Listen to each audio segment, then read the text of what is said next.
నమస్కారం సజీ న్యూస్ కు స్వాగతం. ఇక వార్తల వివరాలకు వెళ్లే ముందు ముఖ్యాంశాలు.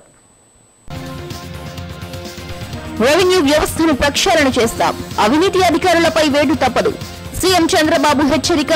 పొన్నూరు నియోజకవర్గంలో 2వ విడత మీ ఇంటికి మీ భూమి కార్యక్రమానికి ముఖ్యమంత్రి శ్రీకారం.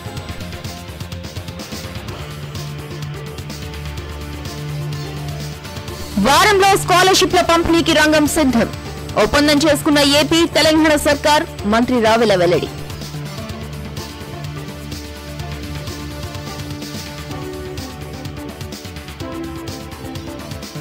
ఉపాధ్యాయ రిలీఫ్ ఉత్తర్వులు తక్షణమే ఇవ్వాలి.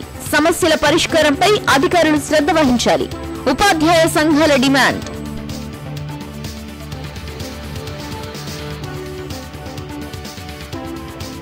పయనమెటు అనే అంశంపై బీసీ సంఘాల రౌండ్ టేబుల్ సమావేశం. రాజ్యాధికారమే లక్ష్యంగా పోరాడాలని నేతల నిర్ణయం.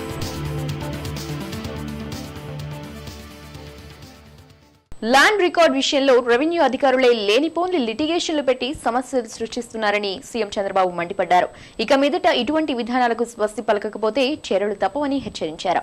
గుంటూరు జిల్లా ములకదురులో మీ ఇంటికి మీ భూమి 2వ విడత కార్యక్రమాన్ని ప్రారంభించిన సీఎం చంద్రబాబు భవిష్యత్తులో సెల్ ఫోన్ నుంచే ల్యాండ్ రికార్డులు చెక్ చేసుకునే విధంగా రెవెన్యూ వ్యవస్థను ప్రక్షాళన చేస్తామన్నారు.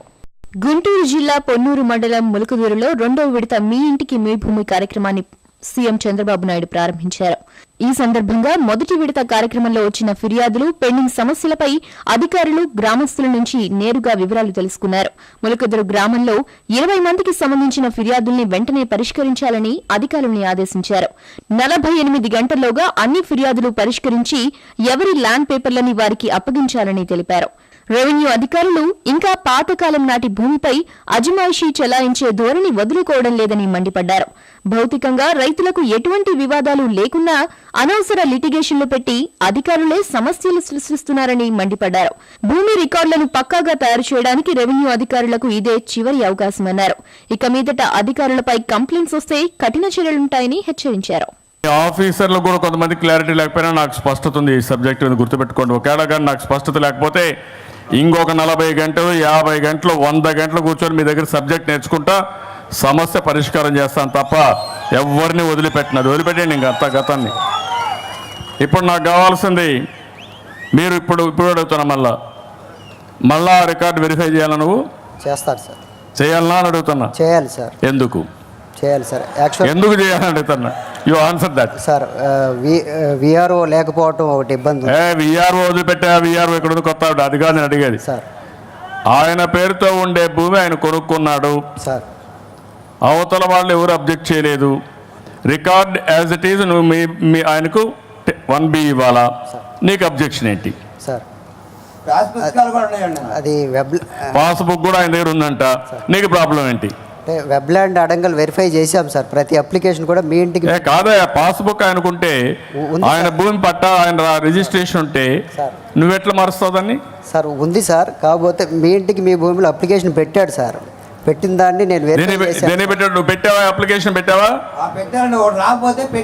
రాకపోతే పెట్టాడు, రికార్డు ఇచ్చాడు, నీకు బాధ ఏంటి? ఇంకా చూసి వెరిఫై చేసినప్పుడే ఎంజాయ్మెంట్ తేడాలు వచ్చి అది సర్వే. ఎంజాయ్మెంట్ ఎట్ తేడా నీకు కనపడింది? అడంగల్లో పూరా యాక్సిడెంట్ ఉంటుంది సార్.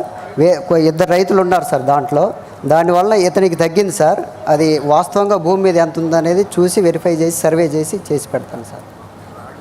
ఏంటి సార్ రికార్డులో తేడా ఉండదు. చెప్పు నువ్వు చెప్పు. మీ దగ్గర నేర్చుకోవాలి సబ్జెక్ట్ నేర్చుకోవాలి సార్. ఇక్కడ కొన్ని నువ్వు ముందు చెప్పు, ఆయన కూడా రమ్మని చెప్తాను. రెవెన్యూ శాఖను పూర్తి స్థాయిలో ప్రక్షాళన చేసే ప్రక్రియలో భాగంగానే మీ ఇంటికి మీ భూమి కార్యక్రమాన్ని ప్రారంభించామని సీఎం చంద్రబాబు నాయుడు అన్నారు. ఇప్పటికీ సామాన్యులకి అర్థం కాని అడంగల్, మ్యుటేషన్ వంటి బ్రిటిష్ వారి భాషనే వాడుతున్నారని, భవిష్యత్తులో ఈ పేర్లను కూడా మార్చాల్సిన అవసరం ఉందన్నారు. ఇక మీదట ఈ పాస్బుక్ విధానం ద్వారా డూప్లికేషన్ కి, అక్రమ రిజిస్ట్రేషన్లకి ఆస్కారం లేకుండా చేస్తామని తెలిపారు.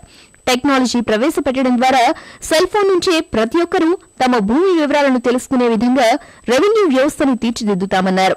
రైతులెవరికీ అన్యాయం జరగకుండా ఎవరి పాస్బుక్ ని వారి ఇంటికి పంపే ఏర్పాటు చేస్తామన్నారు. అధికారులు కూడా ప్రజల మనోభావాలకు అనుగుణంగా పనిచేయాలన్నారు.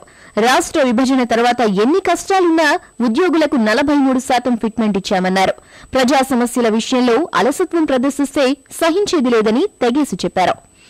ఇందులో కూడా 180 మంది చాలా బాగా పనిచేస్తున్నారు.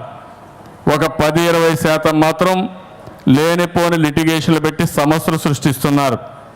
వాళ్ళకు ఒకటే నేను చెప్పేది, ఇంతవరకు మీరు చేసిన పనులు చేశారు. భవిష్యత్తులో మాత్రం ఎలాంటి చిన్న పొరపాటు జరిగినా చాలా సీరియస్గా తీసుకోవడం జరుగుతుంది. నేను దీనికోసం మొదటి విడత అయింది, రెండో విడతకు వచ్చాం.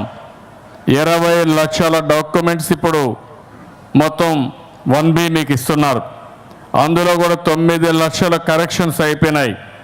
ఇంకా మిగిలేది 11 లక్షలు మాత్రం మిగులుతున్నాయి. దగ్గర 2 లక్షల మంది సర్వేలు చేసి మ్యుటేషన్ చేసి మీ భూమి మీకు ఇవ్వాల్సిన పెండింగ్ ఉన్నాయి. కొన్ని ఒక 40,000, 35,000, 40,000 మ్యుటేషన్ చేసి మీకు ఇవ్వాల్సిన అవసరం ఉంది. ఇక్కడే 250 రూపాయలు కడితే అవి కూడా సర్వే చేసి ఆ సర్వేర్స్ కొంతమంది చూశాను. సీఎం చంద్రబాబు చాలా రోజుల తర్వాత పాత చంద్రబాబును గుర్తుకు తెచ్చారు. గ్రామస్తులు తెలిపిన సమస్యలపై అధికారులకే ముచ్చెమటలు పట్టించారు. అంతేకాదు కొంతమంది అధికారులపై వచ్చిన ఆరోపణలు నిజమని తేలితే సస్పెండ్ చేయాలని జాయింట్ కలెక్టర్ శ్రీధర్ను ఆదేశించారు. ఎవ్వరు కూడా గత ఇన్ని రోజులు జరిగింది, భవిష్యత్తులో ఏ ఒక్కరిని కూడా మీరు ఇబ్బంది పెట్టడానికి వీలు లేదు. మీరు వాళ్ళని ఇబ్బంది పెడితే నేను మిమ్మల్ని ఇబ్బంది పెట్టాల్సి వస్తుంది. ఆ విషయం మీరు గుర్తుపెట్టుకోండి. మీరు బాగా చూసుకున్నంత వరకు నేను ఏం మిమ్మల్ని గౌరవంగా చూసుకుంటాను. మీరు కానీ తప్పుడు మార్గాల ద్వారా వాళ్ళని ఇబ్బంది పెట్టాలంటే మాత్రం మిమ్మల్ని కూడా నేను వదిలిపెట్టను. చాలా కఠినంగా ఉంటా. జాగ్రత్తగా ఉండమని మరొక్కసారి మీ అందరిని కోరుతున్నా. ఇప్పుడు ఆయన చెప్పిన దాంట్లో నాకు అర్థం కాకుండా నీకు అర్థమై ఉంటే నేను వస్తాను మళ్ళీ ఆ భూమి దగ్గరికి. వాస్తవం చెప్పి ఇప్పుడే రికార్డ్స్ అని నేనే పర్సనల్ చూస్తాను. మీ జాయింట్ కలెక్టర్ కూడా చూడండి, నేనే చూస్తా. చూసిన తర్వాత తప్పకుండా నేను ఇమీడియట్ సస్పెండ్ చేస్తా. రాష్ట్ర విభజనతో సమస్యగా మారిన స్కాలర్షిప్ల పంపిణీ ప్రక్రియ వారం రోజుల్లో చేపడుతున్నట్లు మంత్రి రావెల కిషోర్ బాబు తెలిపారు. దీనిపై ఏపీ, తెలంగాణ ప్రభుత్వాలు ఒప్పందం చేసుకున్నాయని, విద్యార్థులు అధైర్యపడవద్దని మంత్రి సూచించారు.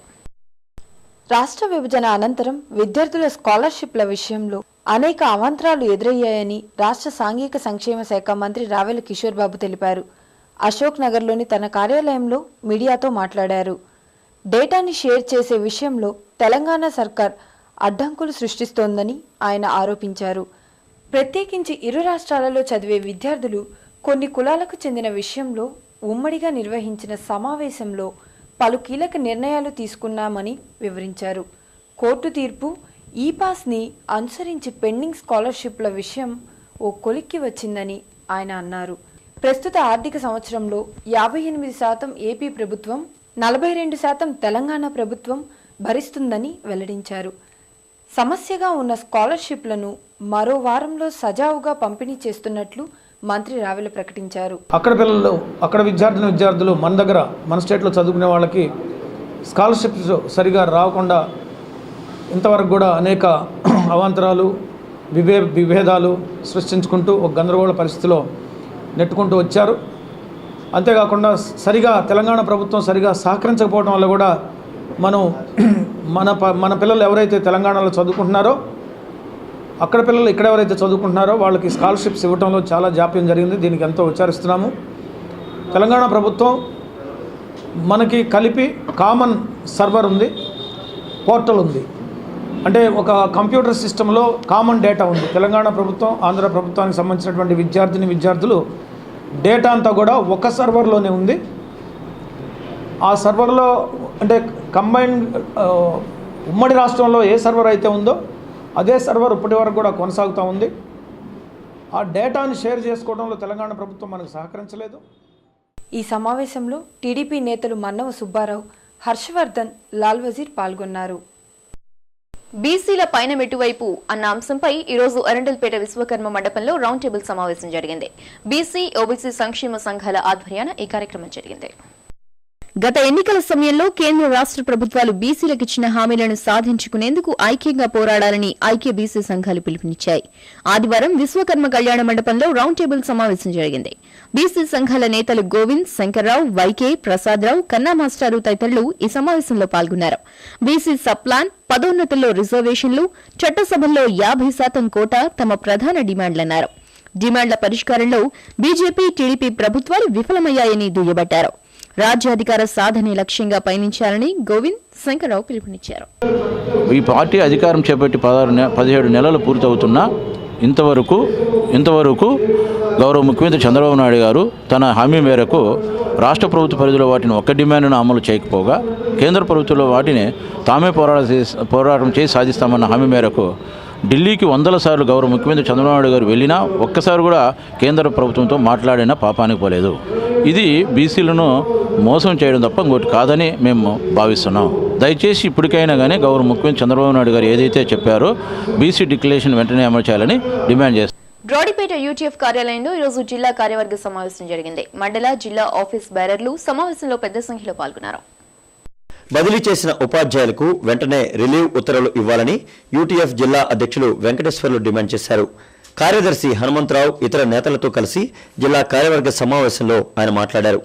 వెబ్ కౌన్సిలింగ్ ద్వారా బదిలీ పొందిన ఉపాధ్యాయులకు ఇంతవరకు రిలీవ్ ఉత్తర్వులు ఇవ్వలేదన్నారు. డిఎస్సి నియామకాల కోసం ఎదురుచూస్తున్న అభ్యర్థులకు ప్రభుత్వం న్యాయం చేయాలన్నారు. ఏకీకృత సర్వీస్ రూల్స్ పురోగతికి చర్యలు తీసుకోవాలని వెంకటేశ్వర్లు డిమాండ్ చేశారు. అయితే వెబ్ కౌన్సిలింగ్ ద్వారా ఎదురైనటువంటి కొన్ని సమస్యలను కూడా వెంటనే పరిష్కరించి ఇంకా రిలీవ్ కానటువంటి ఉపాధ్యాయులు కొద్దిమంది ఉన్నారు. కొన్ని పాఠశాలలో సబ్స్టిట్యూటర్ అనేటువంటి పేరుతోటి వాళ్ళని కూడా వెంటనే రిలీవ్ చేసేటువంటి దానికోసం ఉత్తర్వులు ఇవ్వాల్సిందిగా ప్రభుత్వాన్ని డిమాండ్ చేస్తా ఉన్నాం. రెండో ప్రక్క డిఎస్సి 2014కు సంబంధించినటువంటి నోటిఫికేషన్ రిలీజ్ చేసి రిజల్ట్స్ కోసం వెయిట్ చేస్తున్నటువంటి పరిస్థితి కూడా ఉంది. సిటీ న్యూస్ లో ఇప్పుడు ఒక షార్ట్ బ్రేక్.